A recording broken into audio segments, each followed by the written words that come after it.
দরকার, কেরিয়ার দরকার। আসসালামু আলাইকুম। আর কেন আপনি আদর্শ মানবেন না? জীবনটাই তো আপনার জন্য আমার জন্য ছিল, ঠিক না? চোখের পানি ছিল তো আপনার জন্য, চিৎকার ছিল তো আপনার জন্য, রাত ছিল তো আপনার আমার জন্য, দিন ছিল তো আপনার আমার জন্য। দুনিয়ার কোনো মুহূর্ত নাই যেখানে যে আপনাকে আমাকে ভুলে গেছেন, এমন কোনো মুহূর্ত নাই। আরশে যাইও আপনাকে আমাকে ভুলেন নাই। যখন আরশে গেছে আমার বিবেক বলে ওইখানে হারায়া যাওয়া দরকার ছিল।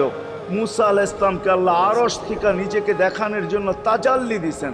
শুধু তাজাল্লি, আকৃতি না, তাজাল্লি দিছেন। 40 দিন বেহুশ ছিলেন, 40 দিন, 40 দিন। অথচ বন্ধু দুইজনে পাশাপাশি বসা, কাবা কাউসাইনি আও আদনা ফাদানা ফাতাদাল্লা ফাআওহা ইলা আবদিহি মা আওহা, পাশাপাশি বসা আছেন। তীর ধনুক থাকলে আপনাদের